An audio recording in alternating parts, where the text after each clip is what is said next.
Hello and welcome. मैं साइमा खान हाजिर हूँ आपका पसंदीदा शो सिनेमा की दुनिया लेकर।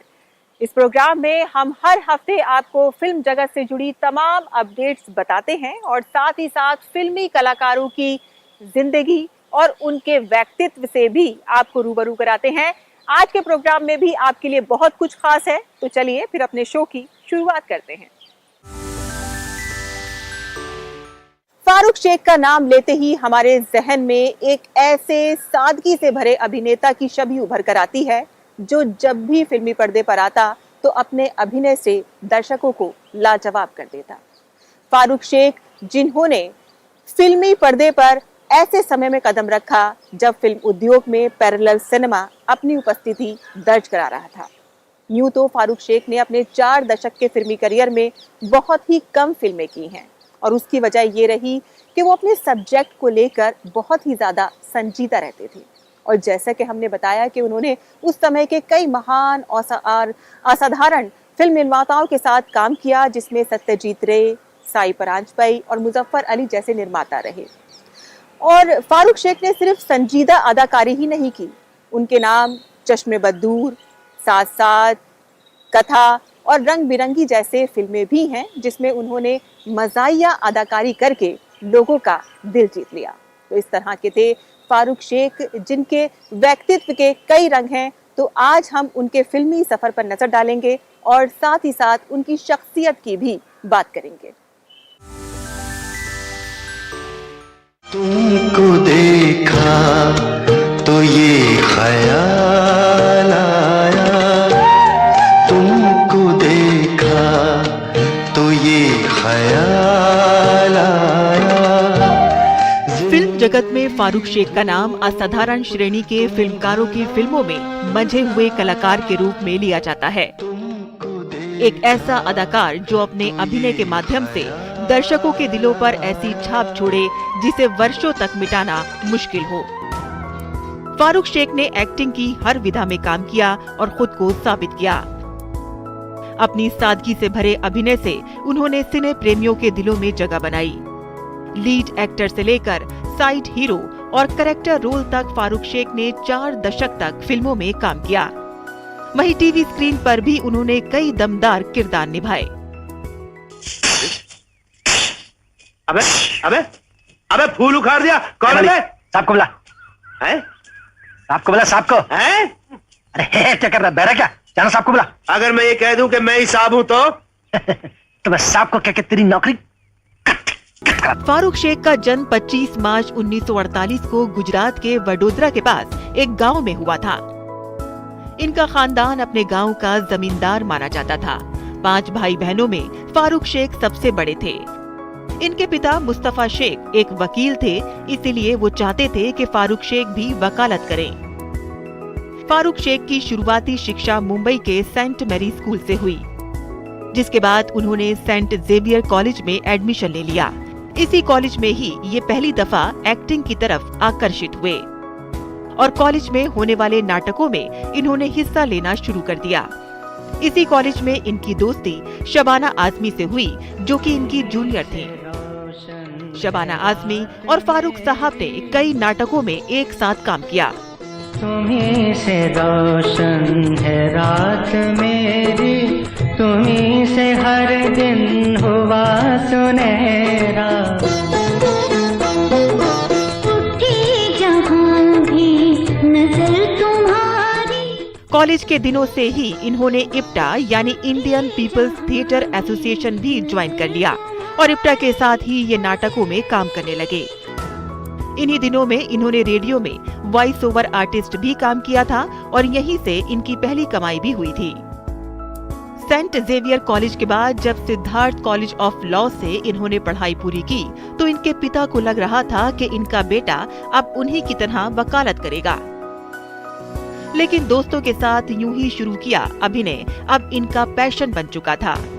वो फिल्मों में काम करना चाहते थे, जिसके लिए इन्हें पहला ब्रेक निर्देशक MS सत्यू की फिल्म गर्म हवा में मिला।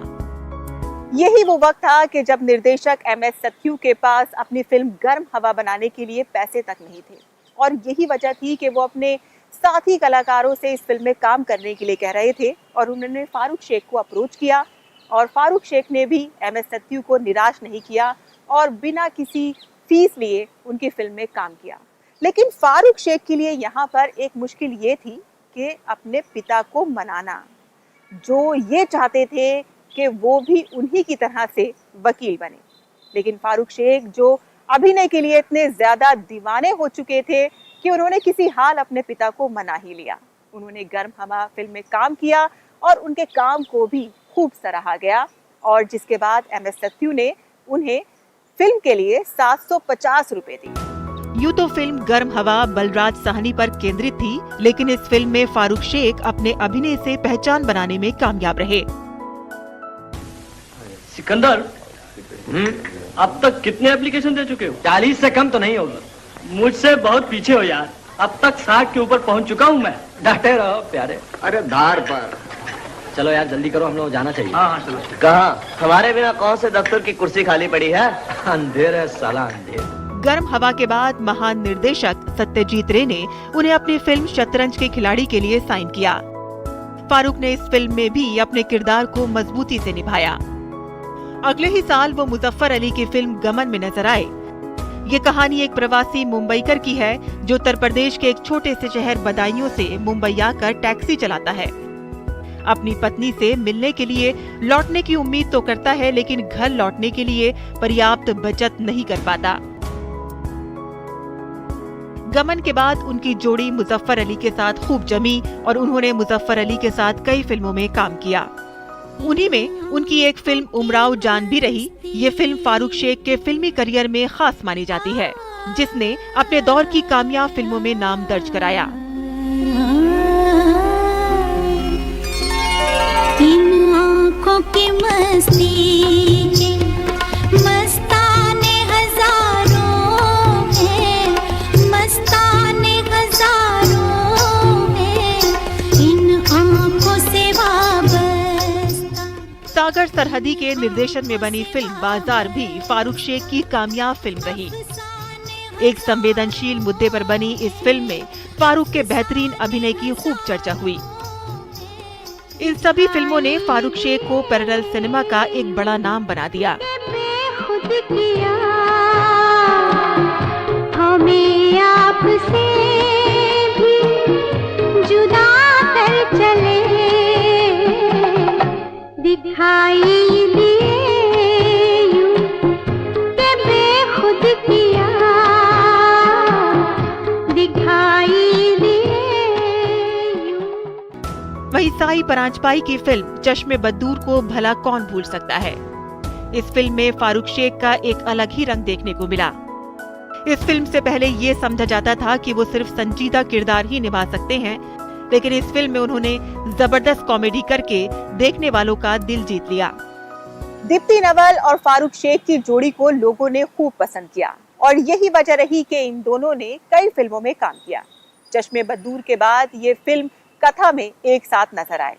फिल्म कथा में फारूक शेख ने एक ऐसे फेकू इंसान का किरदार अदा किया जो अपनी सफलता की झूठी कहानियां सुनाकर लोगों को प्रभावित करता था। यूं तो ये एक नेगेटिव रोल था, लेकिन फारूक शेख ने इसमें अपनी मजाहिया एक्टिंग करके लोगों का दिल जीत लिया। इस फिल्म की मिसाल खरगोश और कछुए की कहानी से दी जाती है, जिसमें खरगोश का किरदार फारूक शेख निभा रहे थे और कछुए का किरदार नसीरुद्दीन शाह निभा रहे थे, जो एक शांत स्वभाव के व्यक्ति होते हैं। फिल्म की हीरोइन दीप्ति नवल हैं, जिन्हें फारूक अपनी झूठी सफलता की कहानियां सुनाते हैं। इसके बाद दीप्ति नवल और फारूक शेख कई फिल्मों में नजर आए, जिनमें साथ साथ किसी से न कहना, रंग बिरंगी फिल्में रहीं। वही फिल्म नूरी में काम करके उन्होंने ये भी साबित कर दिया कि वो रोमांटिक फिल्मों में भी काम कर सकते हैं। थोड़ी देर आग ताप लो, बहुत सर्दी है, ठंड लग जाएगी। ठंड जिस्म को लगती है और वो खामोश हो चुका है, और रूह के पास ठंड का क्या काम। आजा रे ओ मेरे दिलबर आजा, दिल की प्यास बुझा जा रे।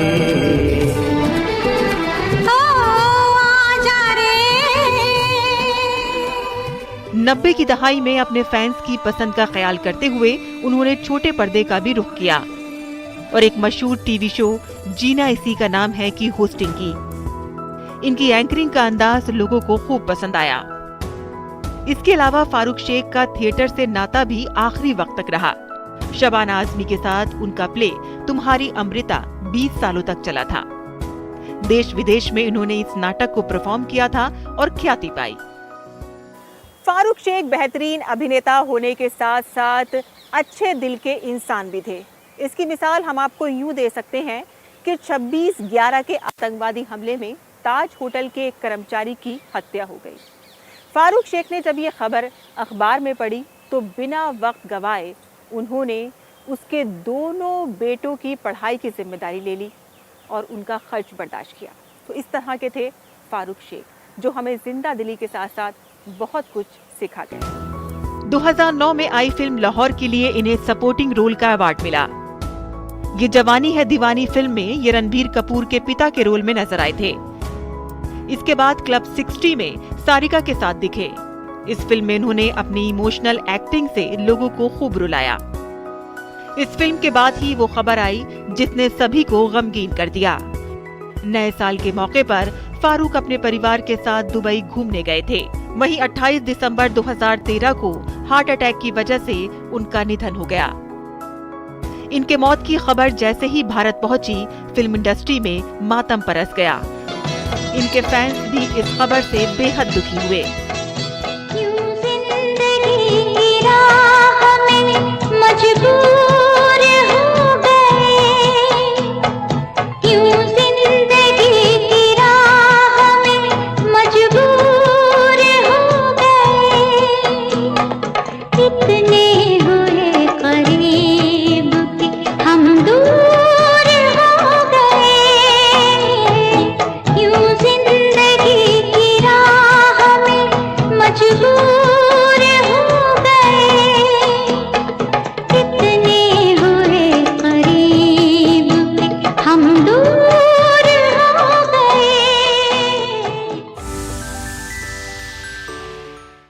शहनाई का जब भी जिक्र होगा तो उस्ताद बिस्मिल्लाह खां का नाम जरूर लिया जाएगा। उस्ताद बिस्मिल्लाह खां जिन्होंने अपने फन को इबादत की तरह से पूजा, और उनकी शोहरत का तो ये आलम था कि 1947 के आज़ादी के जश्न में जब लाल किले पर झंडा फहराया जा रहा था और उसके पीछे जो शहनाई बज रही थी वो उस्ताद बिस्मिल्लाह खां की थी। और आपको बता दें कि हमारे अतीत की यादों में जो दूरदर्शन और आकाशवाणी पर शहनाई की धुन बजती थी वो भी उस्ताद बिस्मिल्लाह खां की ही थी। उस्ताद बिस्मिल्लाह खां जो व्यक्तित्व से एक बहुत ही सादा इंसान थे, लेकिन आपको ये भी बता दें कि उनको बनारस से बेहद लगाव था, और इतना लगाव था कि वो एक बार अपना कार्यक्रम करने के लिए अमेरिका गए और वहां लोगों ने उनसे ये कहा कि आप यहीं क्यों नहीं रुक जाते, जिस पर उनका जवाब था कि मैं यहाँ रुक तो जाऊं लेकिन गंगा मैया कहां से लेकर आऊंगा। तो इस तरह के थे उस्ताद बिस्मिल्लाह खां।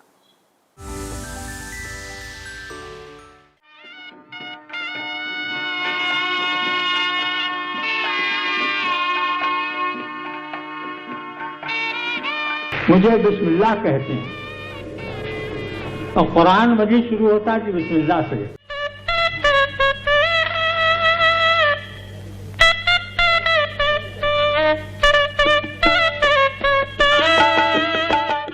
देश का पहला स्वतंत्रता दिवस हो या हिंदुस्तान के सार्वभौम गणराज्य बनने का अवसर, स्वतंत्रता का स्वर्ण महोत्सव या देश की आकाशवाणी केंद्र की रोज की पहली सभा का प्रारंभ,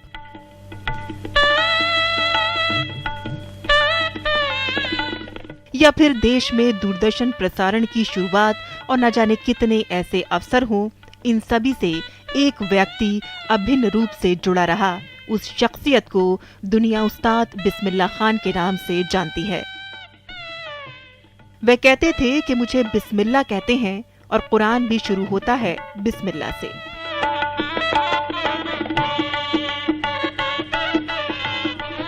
उनका असली नाम वैसे तो कमरुद्दीन खान था, मगर जन्म के बाद दादा ने कहा बिस्मिल्लाह मतलब शुरुआत, आगाज, यानी कि आगे बढ़ो, जो कि यथार्थ में बदला। कमरुद्दीन की कलाकारी नित दिन बढ़ती रही। यहाँ जिक्र हो रहा है उस्ताद बिस्मिल्लाह खां और उनकी मौसीकी का। बिस्मिल्लाह से शहनाई नवाज उस्ताद भारत रत्न बिस्मिल्लाह खां बनने का सफर शुरू हुआ 5-6 साल की कम सिन उम्र से। जब मामू अली बख्श के सीने से लिपट के सोते सोते उनके कहने पर भले ही 2 शब्दों को तोड़ मरोड़ कर ही पर बड़े सुरीले अंदाज में छोटे मियाँ कुछ गा लिया करते और फिर सिलसिला चलता रहा ता उम्र सुरों में तासीर पैदा होने की आरज़ू सीने में लिए। उस्ताद जी का जन्मस्थल वैसे तो बिहार का डुमरांव गांव है, लेकिन लालन पालन शिक्षा दीक्षा मिली रसीली सुरीली नगरी बनारस में। शहनाई की गूंज मानो जैसे बनारस में खुली है। हर मंदिर या धनिकों के महल में नौबत खाना देखने को मिलता है। यहाँ दिन में 4 बार शहनाई बजती थी।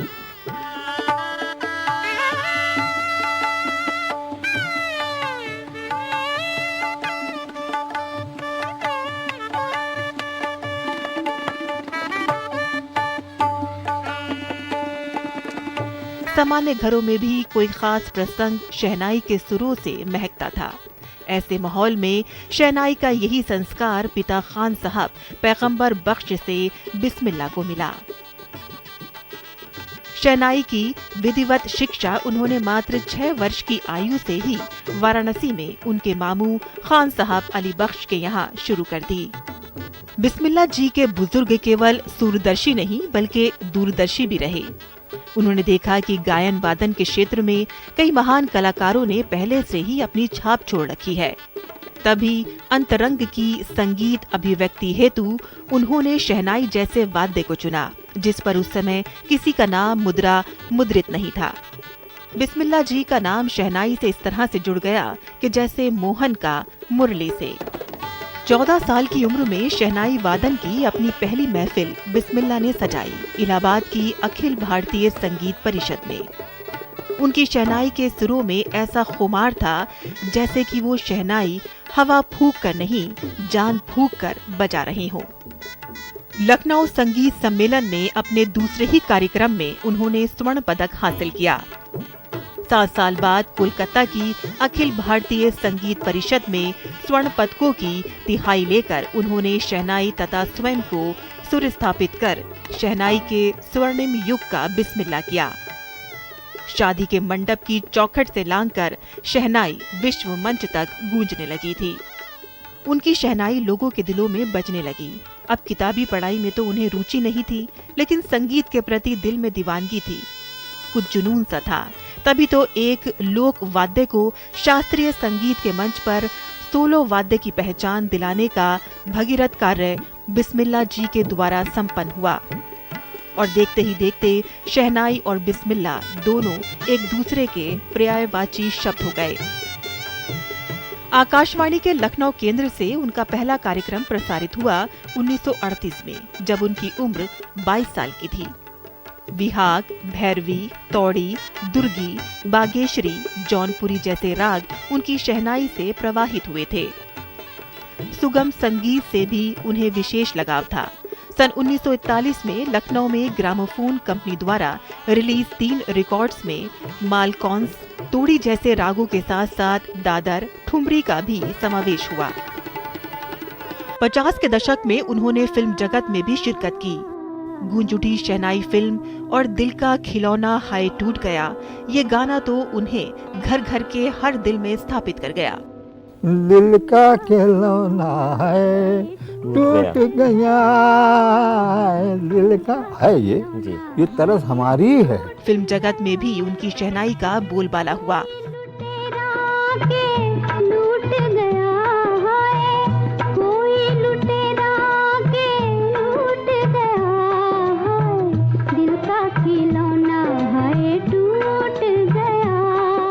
खान साहब की एक खासियत ये रही कि संगीत के लिए उनके दिल में इबादत का भाव था। वे कहते थे कि जिस तरह से खुदा इकलौता है, सुर भी इकलौता है। उस्ताद जी की मानस पुत्री गायिका डॉक्टर सोमा घोष ने फिल्म डिवीजन द्वारा निर्मित डॉक्यूमेंट्री में कहा कि खान साहब का व्यक्तित्व बिल्कुल अनोखा था। उनका जो व्यक्तित्व रहा वो बिल्कुल अनोखा। उन्होंने जिंदगी में प्रमाण कर दिया कि जो सुर की पूजा करते हैं वो इंसान से परे हो जाते हैं। वे अपनी संगीत साधना के जरिए इंसान से ईश्वर पद को प्राप्त कर गए थे। उस्ताद जी ने ये साबित किया कि जो सच्चे दिल से सुर की पूजा करते हैं वो इंसान से परे हो जाते हैं। संगीत के प्रति संपूर्ण समर्पण की भावना तथा उसके प्रति अध्यात्म का नजरिया रखने के स्वाभाविक भाव के कारण ही वो बिस्मिल्लाह हो गए। किसी जलसे के बाद दिग्गज संगीतकारों की उपस्थिति में बात हो रही थी। तभी उस्ताद जी ने पूछा कि हिंदू धर्म में सबसे ऊंची चीज क्या है, और जवाब मिला संगीत। इस्लाम में तो संगीत हराम निषिद्ध माना गया है। बिस्मिल्लाह कहते हैं कि जहां संगीत हराम माना गया है, तब भी फैयाज खां, अब्दुल करीम खां साहब जैसे दिग्गज प्रतिभाशाली उभर कर आए। अब अंदाजा लगाएं कि यदि संगीत हराम न होता और जायज होता तो हम कहां होते। खान साहब के लिए संगीत ही सब कुछ था। जिंदगी में उन्होंने पैसे को कभी बहुत ज्यादा अहमियत नहीं दी। वो कहते थे कि पैसे तो खर्च करने से खत्म होते हैं, मगर सुर खर्च करने से कभी खत्म नहीं होते।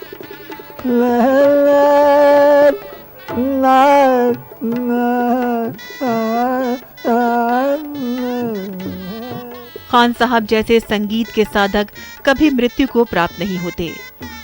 वे गंधर्व लोक से मृत्यु लोक में बीच बीच में आते जाते रहते हैं, हम जैसों का जीवन अपनी सुर गंगा से पावन करने के लिए। तो फिल्म जगत में और कुछ क्या खास रहा, देखते हैं अपने खास सेगमेंट बातें फिल्मी में। सही का होगा सही,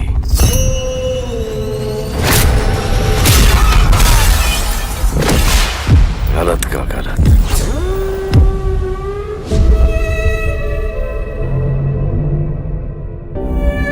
वैसे आपका नाम क्या है? सलमान को उनके फैंस भाईजान के नाम से बुलाते हैं।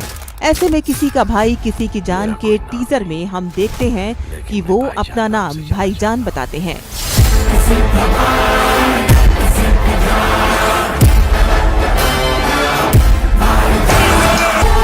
इस फिल्म में जगपति बाबू, राघव जुयाल, सिद्धार्थ निगम और वेंकटेश दग्गुबती भी अहम रोल में नजर आएंगे।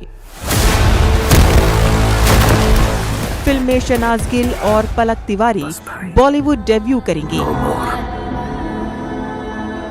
तो मैं कहता हूँ Bring it on। फिल्म में रामचरण का भी कैमियो रोल देखने को मिलेगा।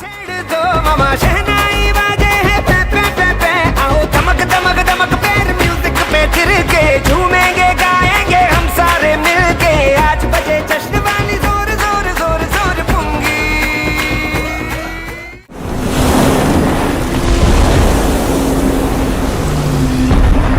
सिंहासन का उत्तराधिकारी युवराज, कोल्लीडम से दक्षिण की भूमि मधुरांतकन को और उत्तर की भूमि आपको दे दी जानी चाहिए, यही न्यायपूर्ण है। फिल्म मेकर मणिरत्नम की फिल्म पोन्नियिन सेल्वन के ब्लॉकबस्टर होने के बाद फैंस इस फिल्म के सीक्वल का काफी इंतजार कर रहे थे। अरुण गौरी की मृत्यु की सूचना पाकर पागल हाथी की तरफ विचलित हो जाएगा। दिया हुआ कार्य तुमने पूरा किया मित्र, अब मैं मानता हूँ वानर वंश सही में एक वीर कुल है। वहीं पोन्नियिन सेल्वन 2 कल कृष्ण मूर्ति के इसी नाम के नॉवल पर बेस्ड है। फिल्म के ट्रेलर को देखने के बाद फैंस तारीफ करते थक नहीं रहे हैं।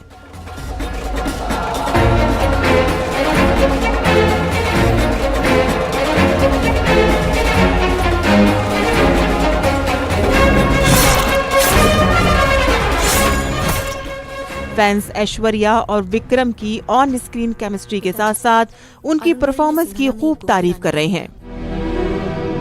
नंदिनी करिगालन कडम्बुर में मेरे हाथों मरेगा। करिगालन कडम्बुर आएगा, कैसे पता? क्योंकि बुलाया है मैंने। ट्रेलर देखकर ये साफ हो गया है कि PS2 में आपको सिंहासन के लिए तगड़ा महायुद्ध होते दिखेगा।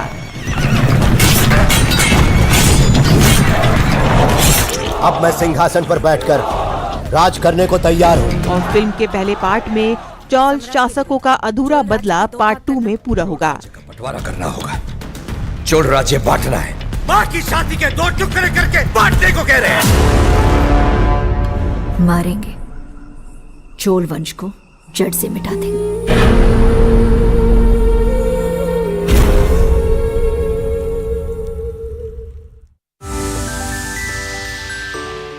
तो सिनेमा की दुनिया के इस खास एपिसोड में आज के लिए बस इतना ही। अगले हफ्ते हम फिर हाजिर होंगे सिनेमा जगत से जुड़ी तमाम अपडेट्स लेकर।